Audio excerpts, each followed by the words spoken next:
महाशिवरात्री विशेष संपूर्ण शिवलीला अमृत मराठी कथा स्वरूपामध्ये अध्याय 5. या अध्यायाच्या पठण अथवा श्रवण केल्याने दारिद्र्य दूर होऊन मित्रमंडळी आणि घरातील सर्व जीवलक मंडळी जवळ येतील अशा या परमफलदायी शिवलीला अमृत ग्रंथातील 5व्या अध्यायाला आपण सुरुवात करूयात. नैमिषारण्यामध्ये सूतजी शौनकादिकांना पुढील कथा सांगू लागले. विदर्भ देशामध्ये सत्यरथ नावाचा एक राजा राज्यकारभार अति उत्तमरित्या करीत असे, परंतु भगवान शिवांची भक्ती मात्र तो करत नसे. एकदा शाल्व देशाच्या राजाने विदर्भ देशावरती स्वारी केली. त्याला अनेक राजांनी युद्धामध्ये सहभाग दिला. 7 दिवस सत्यरथ एकटा आणि अनेक राजांचे सैन्यबळ यांच्यामध्ये खूप घनघोर युद्ध झाले आणि शेवटी सत्यरथ धारातीर्थी पडला. पराभूत राजांची नगरी लुटण्यासाठी विजयी राजाची सेना नगरामध्ये शिरली.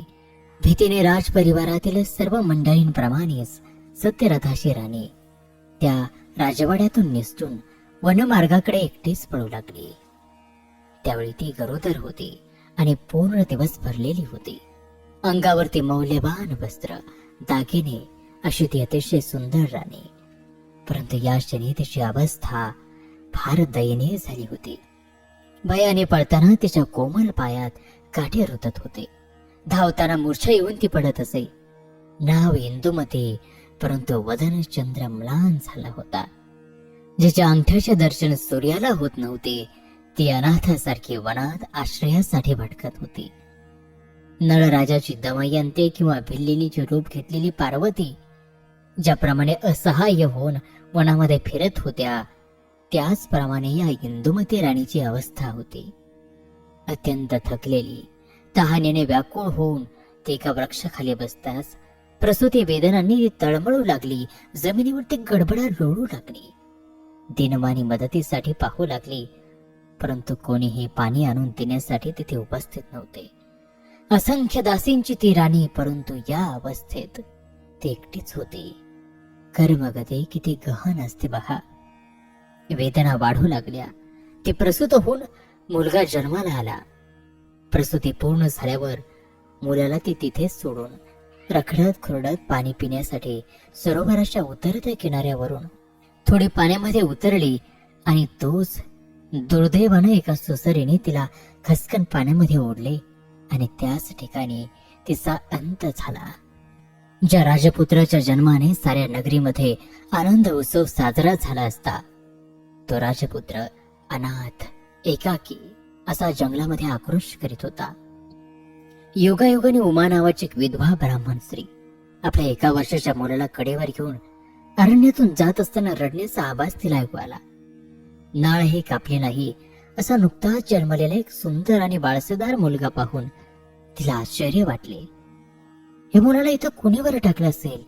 हा कोणाचा असावा? असे अनेक प्रश्न तिला पडले.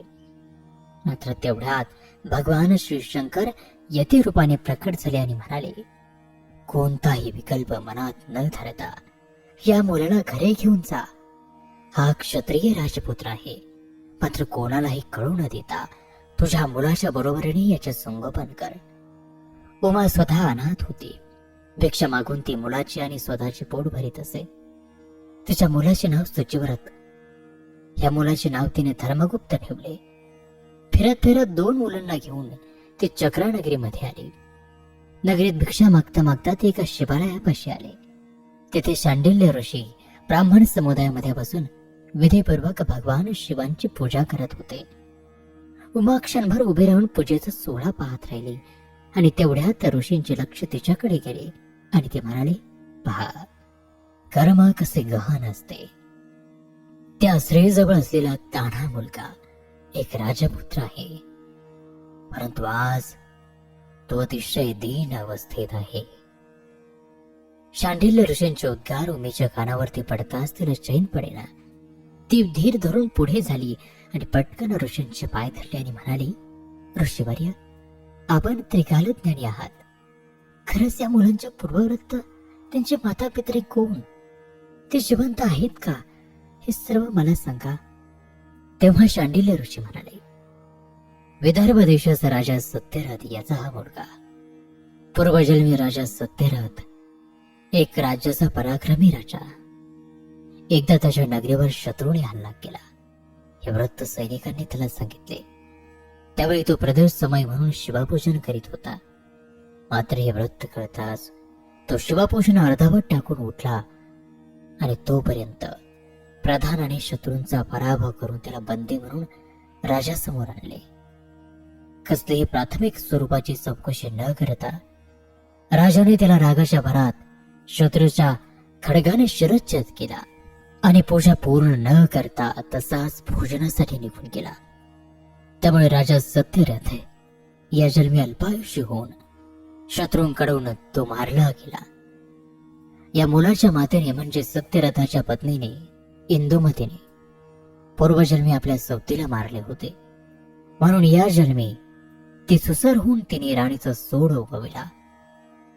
हा राजपुत्र धर्मगुप्त शिवव्रत, शिवपूजा, ध्यान, जप आणि अनुष्ठान काहीच करीत नसे, म्हणून या जन्मी हा अनाथ आणि असा घोर अरण्यामध्ये पडला. मग पुढे उमेने विचारले, मग माझा मुलगा दरिद्री का झाला? तेव्हा शांडिल्य ऋषी म्हणाले, तुझ्या मुलाने पूर्वजन्मात पुष्कळ दान घेतले, परंतु कोणालाही कधीही दान दिले नाही, शिवव्रत केले नाही. परान्नामुळे जिव्हा दग्ध होते. दूषित वस्तूंची दान घेतल्यामुळे हात जळतात. स्त्रीची अत्यंतिक अभिलाषा धरली तर डोळे दग्ध होतात. मग मंत्र सामर्थ्य कोठून येणार? हे ऐकून उमेने त्यांच्या चरणावर मस्तक ठेवले आणि मुलांनाही पायावरती घातले. त्यांना गुरुपदेश देण्याची याचना केली. शांडिल्य ऋषींनी नमः शिवाय हा मंत्र देऊन त्याचबरोबर प्रदोष व्रताचे नियम आणि विधी समजावून सांगितली. अशा तऱ्हेने शांडिल्य ऋषींनी उमेला व्रत करायला आणि मुलांकडून करवून घ्यायला सांगितले. एक चक्रानगरीमध्ये मुलांसह 4 महिने राहून सर्वांनी प्रदोष व्रताचे आचरण केले. शिवपूजेचा प्रसाद तीर्थ दुसऱ्यांना देऊ नये आणि दुसऱ्यांनीही शिवपूजेचा अपहार करू नये, प्रसाद तीर्थ हिसकावून नये असे शांडिल्य ऋषींनी तिला सांगितले. अशा प्रकारे काळ लोटत चालला. मुले ही नित्य शिवपूजा करीत हळूहळू मोठी होऊ लागली. एकदा सुचिव्रत आणि राजपुत्र धर्मगुप्त दोघेही वनविहारासाठी गेले. तेथे गंधर्व कन्या विहार करत होत्या.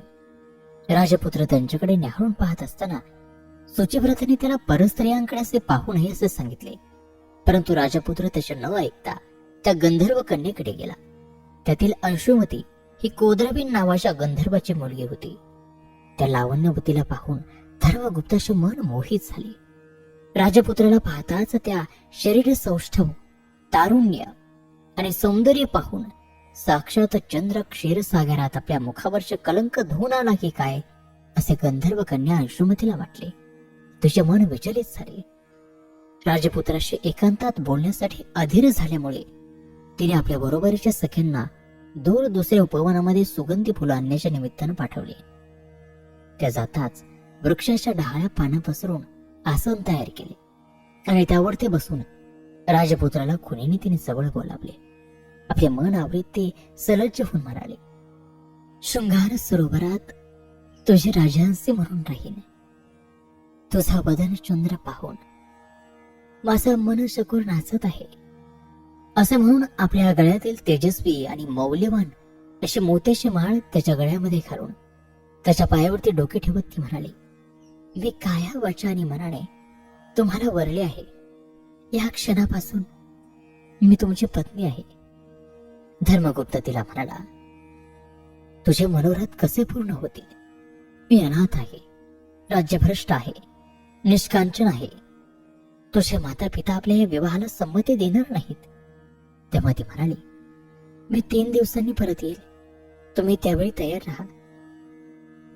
आणि असं म्हणून अंशुमती त्याचा निरोप घेऊन पित्याकडे गेली.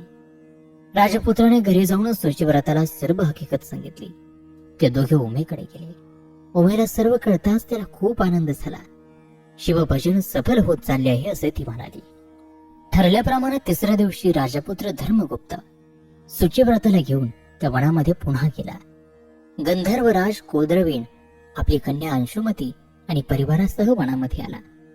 धर्मगुप्ताला पाहून त्याला स्मरण झाले की पूर्वी भगवान शंकरांनी सांगितले होते की सत्यरथाचा मुलगा धर्मगुप्त याला तुझी कन्या अर्पण करावीस. आणि ईश्वराच्या संकेतानुसार धर्मगुप्ताची अचानक गाठ पडली.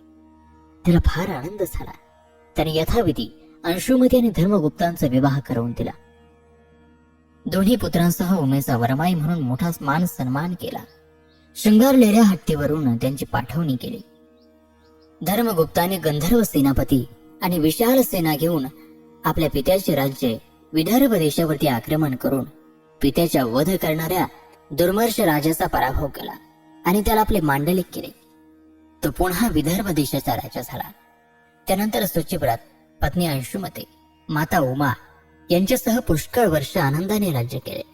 गुरु शांडिल्य यांना अगणित संपत्ती गुरुदक्षिणा म्हणून दिली. धर्मगुप्ताच्या विदर्भ राज्यात प्रजेला कोणत्याही प्रकारचे दुःख नव्हते. सर्व प्रकारची सुखे आणि आनंदाने परिपूर्ण असे ते आदर्श राज्य होते. धर्मगुप्ताने त्यानंतर आपल्या सुदत्त नावाच्या पुत्राच्या हाती आपले राज्य सोपवले आणि राज्यत्याग केला. त्यावेळी उमा, शुचिव्रत, अंशुमती आणि धर्मदत्त यांना शिवलोकात घेऊन जाण्यासाठी एक दिव्य विमान आले. शिवलोकी पोहोचल्यानंतर सर्वांनी भगवान शंकरांचे मनोभावे स्तमन केले. त्यांना शिवलोकात अढळ स्थान प्राप्त झाले. श्रोतो, या अध्यायाच्या श्रवणाने किंवा पठनाने सर्व पापे नष्ट होतात आणि स्वतः भगवान शंकर त्याचे रक्षण करतात. या अध्यायात सांगितलेल्या प्रदोष व्रताचे आचरण केल्याने दारिद्र्याचं निरसन होतं, अपमृत्यू टळतो. शिवलीला अमृत ज्या घरामध्ये पठण केलं जातं त्या घरातील प्रत्येक व्यक्तीच्या पाठीशी भगवान शंकर सतत उभे राहून त्यांचे रक्षण करत असतात. अशा या दिव्य फलश्रुतीचा हा 5वा अध्याय या ठिकाणी समाप्त होत आहे. उर्वरित कथाभाग पुढील अध्यायात